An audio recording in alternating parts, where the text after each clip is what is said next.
This presentation covers the anatomy of the larynx. The larynx is the organ of voice production, but its most important function is to guard the airway, especially during swallowing.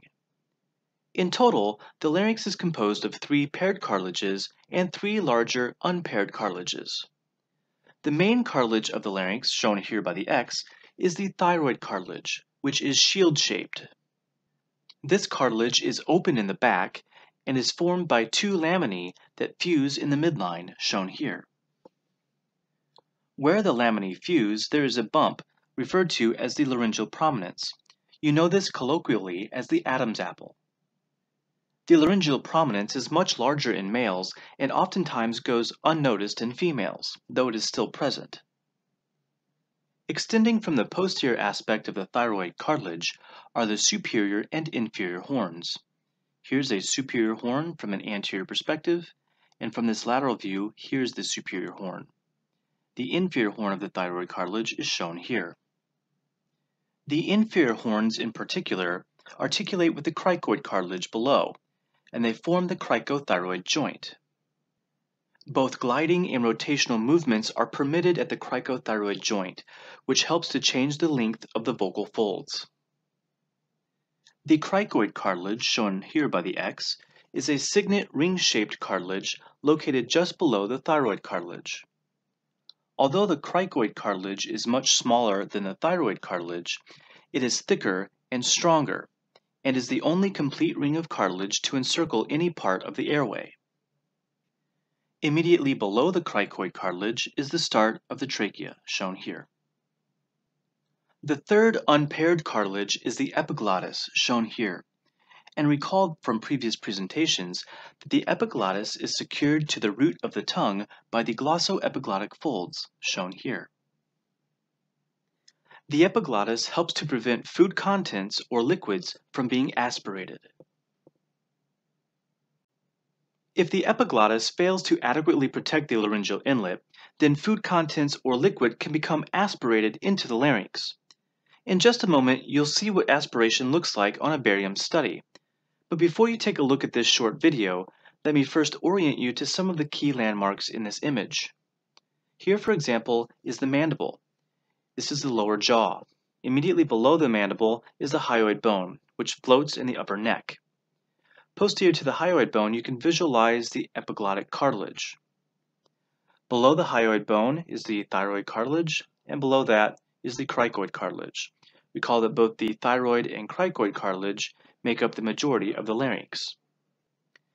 Immediately posterior to these cartilages is the esophagus. In this video, you'll see the patient swallow a bolus of barium. Some of that barium enters into the esophagus. Some of the barium is also aspirated into the larynx, thereby activating the cough reflex. As you might recall, the cough reflex is stimulated by the internal laryngeal nerve, which is the guardian of the airway. Let's take a look at the video.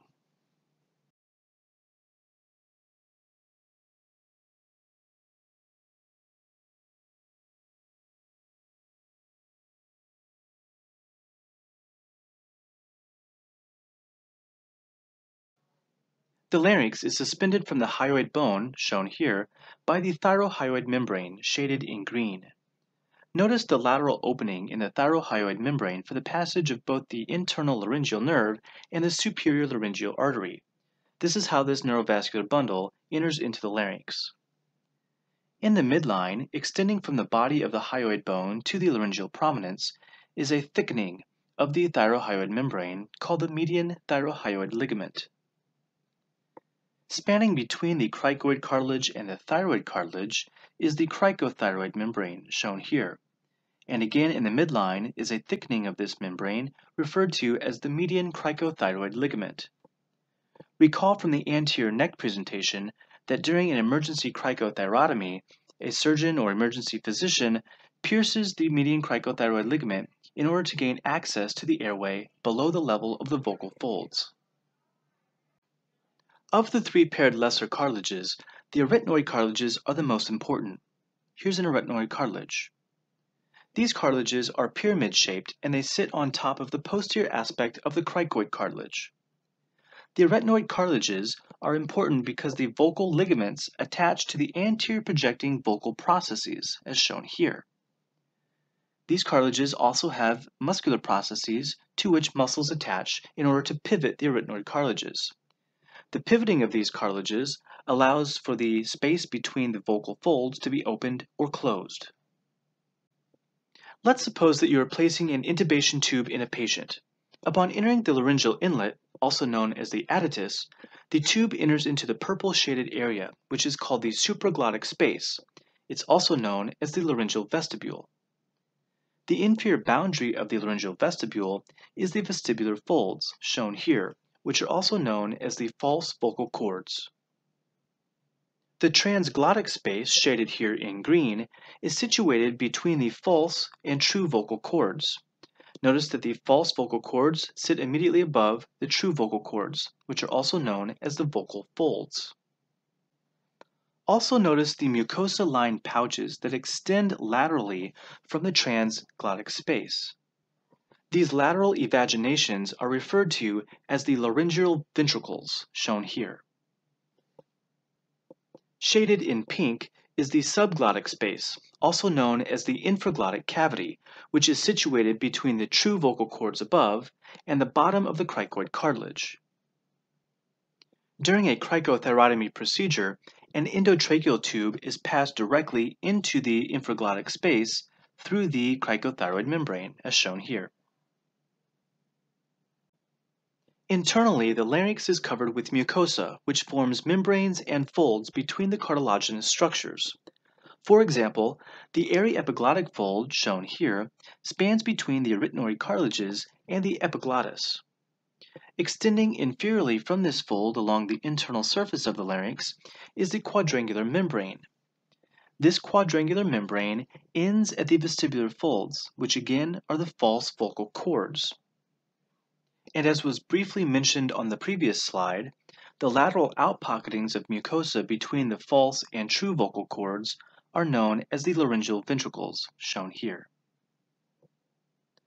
In the left-hand image is a view looking into the larynx from above. Notice we have the vestibular ligaments, which are the false vocal cords, and immediately medial to them and inferior to them are the vocal ligaments. These vocal ligaments are contained within the vocal folds, which make up the true vocal cords. Here are the vocal folds from the perspective of a laryngoscope. Let's first get oriented. Here's the base of the tongue, and immediately posterior to the base of the tongue is the epiglottis, covered by mucosa. Between the base of the tongue and the epiglottis are these shallow depressions referred to as valleculae. Recall that intubation blades are placed here in the valleculae to gain traction on the epiglottis. The vocal folds, aka the true vocal cords, shown here, are usually a nice pearly white in color. The space between the vocal folds is referred to as the rima glottis, not to be confused with the glottis, which also includes the vocal folds and the space, the rima glottis. Just for fun, let's do a brief demonstration. Right now, inhale and then hold your breath. Now open your mouth while still holding your breath. How is this possible? How are you able to hold your breath while opening your mouth? Well, the answer is that the true vocal cords are touching one another, thereby closing off the rima glottis, much like you see in this illustration. As a consequence, you're still able to hold your breath while having your mouth open. This exact same action occurs whenever we need to increase intra-abdominal pressures, like during defecation, for example. Who knew that the larynx helped you to defecate? Go figure. And when the vocal folds are abducted, airflow to the larynx and trachea is reinstated. To visualize the vocal folds, a laryngoscope is used. Note, however, that when examining the function of the vocal cords, the vocal folds vibrate so quickly during voice production that this vibration makes it impossible to clearly see the cords with the naked eye. The free edges of the vocal folds appear to be a blur. In fact, the vocal folds vibrate over 100 times per second in men and nearly double that speed in women. To best visualize the vibration of the vocal folds, specialists rely on a method known as stroboscopy. During stroboscopy, a bright flashing strobe light is used to illuminate the vocal folds. The short flashes of light only last a few microseconds in length, thereby freezing the movement of the vibrating vocal folds in order to enhance visualization.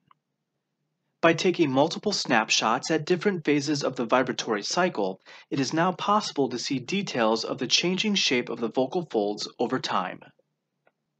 Take a look at this short video. The first half of the video shows normal vibrating vocal folds without stroboscopy. The second half of the video shows vibrating chords with stroboscopy. Good. E again.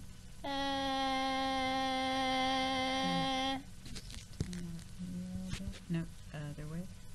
There. E. And E. Good. He. Give me a pitch glide from your lowest to your highest.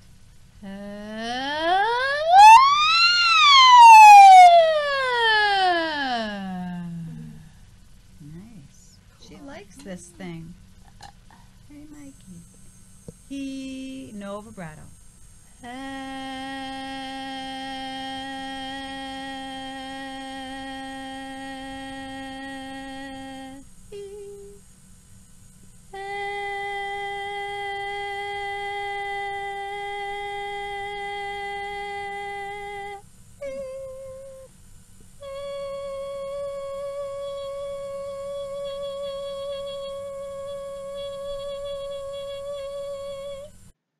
While there are three muscles that act to close the glottis, which again is the space between the vocal folds referred to as the remiglottis plus the vocal folds themselves, there is only one muscle that opens the glottis, referred to as the posterior cricoretinoid muscle.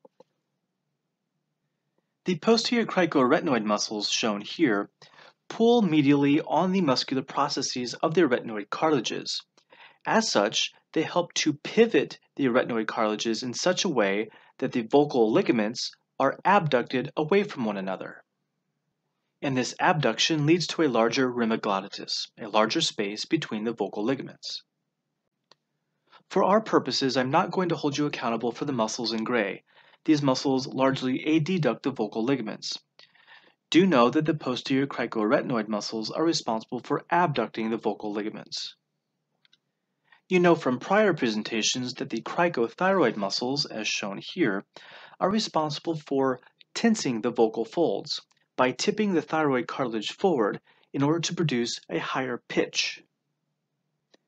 And lastly, the vocalis muscle, shown here, works in opposition to the cricothyroid muscle. The vocalis muscle helps to pull the thyroid cartilage posteriorly, thereby relaxing the vocal ligaments.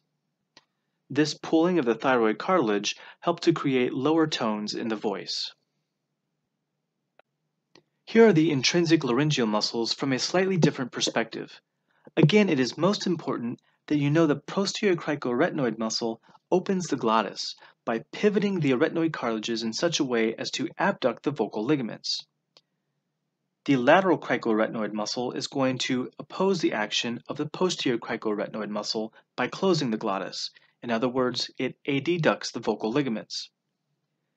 The thyroarytenoid muscle will act in conjunction with the vocalis muscle to relax the vocal ligaments.